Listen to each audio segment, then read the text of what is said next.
They use terrorism as an instrument of statecraft.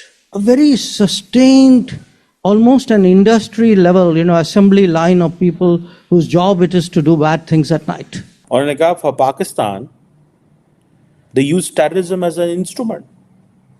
They use terrorism as an instrument use करते हैं. This is what he said. जो ही हमारे वजीर खारजा ने बयान दिया, दूसरी जानिब से जयशंकर का बयान आ गया भारत के वजीर खारजा के, जी नहीं, पहले तो दहशतगर्दी को रोकें, उसके बाद हम देखा जाएगा। तो आपने अपने आप को पहले से ही एक वीक विकेट पे आप ले आए। इंडिया आपको ये कहता था पिछले 50-60 साल कि आओ कारोबार करो, तो आप कहते थे पहले कश्मीर का मसला हल करो। आज जब आप कहते हैं पहले कारोबार करो, वो कहते हैं पहले आओ दहशतगर्दी के मसले पे बात करो। इस आकदार को सस्ती तिजारत सिर्फ भारत से ही क्यों नजर आती है? लगारी साहब, वाकईतन भारत से ही सस्ती तिजारत मुमकिन है और सरमायाकार भी यही चाहते हैं, कोई दूसरा मुल्क नहीं। पाकिस्तान में एजेंटोक्रेसी है। यहाँ पे एजेंटों की हुकूमत है।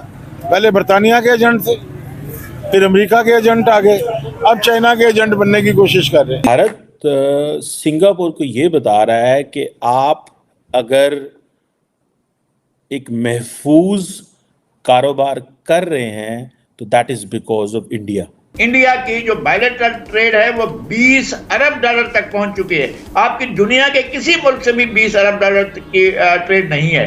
कहते हैं कि जी कश्मीर इशू को फ्रीज कर दें, तो इसका मतलब ये हुआ कि हम बिल्कुल इजाजत दे दें भारत को कि वो जो कुछ करना चाहे करता रहे कश्मीरियों के साथ। तो पहले आप फैसले कर लीजिए बुनियादी कि आप चाहते क्या, आपकी रेड लाइंस क्या। आज हम कह रहे हैं कि हम इंडिया के साथ ट्रेड करना चाहते हैं। क्या इंडिया आपसे ट्रेड करना चाहता है? आपने इस चीज को रियलाइज किया है कि इंडिया आपसे ट्रेड करना चाहता है कि नहीं करना चाहता? आप अपने घर में आप क्या समझते हैं कि इंडिया जो कि 125 अरब डॉलर की ट्रेड चाइना के साथ कर रहा है एंड इवन ट्रेड भी कर रहा है एंड लड़ाई भी कर रहा है, आप क्या समझते हैं वो आपके साथ ट्रेड करेंगे? क्यों करेंगे भाई? आपके साथ ट्रेड करने का क्या मीनिंग है?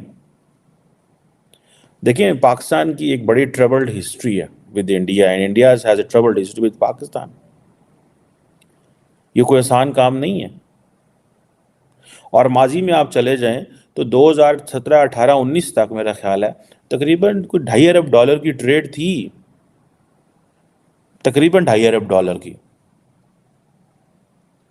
और कहा जाता है कि जो अनऑफिशियल एस्टिमेट्स है वो तकरीबन 4 बिलियन डॉलर के थे, क्योंकि हम तो ट्रेड करते हैं via Dubai and so fourth, हमारा ये चैलेंजेस है।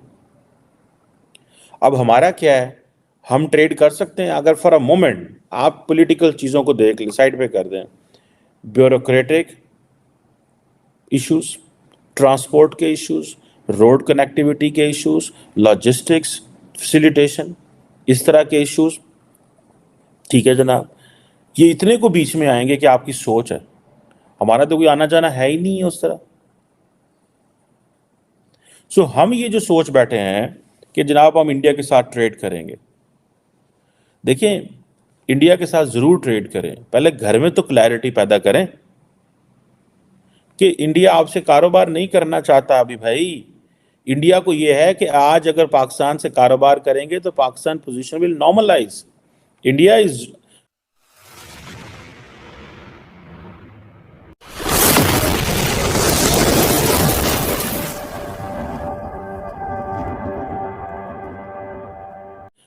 आप पिछले 6 महीने के बयान पढ़ लें इंडिया के, क्या बयान है? सिर्फ 6 महीने के, don't go too far. Doctor Jaishankar, minister for external affairs of India, he was in Singapore very recent, I think 2-3 दिन पहले। और उन्होंने क्या कहा वहाँ पे? उन्होंने कहा for Pakistan they use terrorism as an instrument, they use terrorism as an instrument use करते हैं। This is what he said. तो मुझे ये बताएं कि अगर हम टेररिज्म को एज एन इंस्ट्रूमेंट यूज कर रहे हैं, this is what doctor Jaishankar वो कह रहा है, आप कैसे टेबल पे बैठेंगे? आप अमित शाह साहब को देखें, वो क्या कहते हैं? वो कहते हैं आज़ाद कश्मीर भी लेंगे। राजनाथ सिंह साहब को देखें, वो क्या कहते हैं? वो कहते हैं हम कश्मीर पे हमला करेंगे, गिलगित भी लेंगे। मतलब इस तरह के उन्होंने बहुत सारी स्टेटमेंट्स कही हुई हैं। भारत के साथ पूरी दुनिया के ट्रेड के मामलात हैं, जिनके साथ उनके चाइना जैसे जिनके साथ उनके साथ कन्फ्लिक्ट रहता है, लेकिन ट्रेड वहाँ जारी और सारी रहती है। तो क्या अगर ये होता है तो पाकिस्तान के लिए ये बेहतर नहीं होगा? देखिए, पाकिस्तान के लिए ये भी एक बहुत मिसकंसेप्शन है पाकिस्तान और भारत के ट्रेड को लेकर। अगर 1996 से अगर आप देखिए, जब भारत ने most favoured nation status Pakistan को दिया, उस वक्त से लेकर आज तक पाकिस्तान की जो एक्सपोर्ट्स हैं वो बतदरीज उसमें कमी आ रही है, जबकि भारत के जो एक्सपोर्ट्स हैं टू पाकिस्तान उसमें मुसलसल इजाफा होता रहा है और बैलेंस ऑफ ट्रेड भारत के हक में ही जा रहा है। अब लोग यहाँ ये क्वेश्चन भी कर सकते हैं कि ठीक है जी, हमें इम्पोर्ट से भी तो फ़ायदा होता है, हमें मशीनरी सस्ती मिल जाती है, जो चीज़ें इस वक्त वाया दुबई या सिंगापुर आ रही हैं वो हमें सस्ती मिल जाएंगी, भारत से ही आ रही हैं, ये एक आर्गूमेंट है। लेकिन सवाल ये पैदा होता है कि इसको भी एक तरीक़ाकार है इन चीज़ों को बहाल करने का। मैं आपको थोड़ा सा पीछे लेकर चलता हूँ। 14 फरवरी 2019 को जब पुलवामा का वाक़या हुआ तो भारत ने विड्रॉ कर दिया पाकिस्तान का मोस्ट फेवर्ड नेशन स्टेटस। उसके बदले पाकिस्तान पे जो भी पाकिस्तान से इम्पोर्ट्स भारत में हो रही थी 200% ड्यूटी उन पे आयद कर दी टैरिफ लाइंस पे। तो पहले तो भारत से आप ये मुतालबा करें कि वो जो पाकिस्तान को मोस्ट फेवर्ड नेशन स्टेटस दिया हुआ था वो तो रेस्टोर करे, फिर हम ट्रेड की बात आगे लेकर चलेंगे। तो हम चीज़ों को मिक्स कर देते हैं। ये देखिए, इस वक्त ये बातें करने का नहीं है, आपको बिहाइंड द सीन्स ये बातें करनी चाहिए। एंगेजमेंट भी आप करें, मैं नहीं कहता, कौन नहीं चाहता कि हमारे आप बासित साहब सही कह रहे हैं कि अभी वहां पर इलेक्शन डेज भी हैं, ज़ाहिरन की कैंपेन उस लिहाज से चल रही है और इंतहा पसंदी के वाकयात भी हम बहुत देख रहे हैं। लेकिन आगे चलकर जाहिर है अगर तो ये सोच कहीं ना कहीं प्रिवेल करती है मौजूदा हुकूमत में, तो जाहिर है इस पर फिर आगे चलकर काम भी होगा जब एक मुनासिब वक्त होगा, क्योंकि हम बहुत सारी हर्ब्स हैं जो कि इंडिया से इंपोर्ट करते हैं। जाहिर है फिर यहाँ पे हमारा मेडिसिन जो है वो इतनी महंगी हो जाती है, तो कुछ फायदे भी हैं जो कि इनके साथ तिजारत को बहाल होने के बाद ताजिरों को होंगे, तभी वो ये मुतालिबा भी कर रहे हैं। इस हवाले से आपके व्यूज क्या हैं?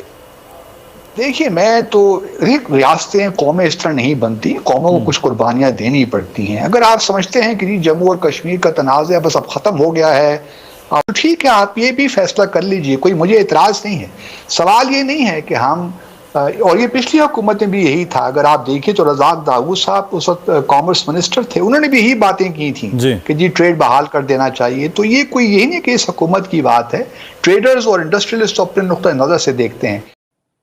सो इट मीन्स कि वो जिस वेस्ट के दोस्त हैं, जिस अमेरिका के, जिस यूरोप के वो दोस्त हैं, उन्हीं को क्रिटिसाइज कर रहे हैं। इसकी क्या वजह है? One word, strategic autonomy, one word, India is authoritative now.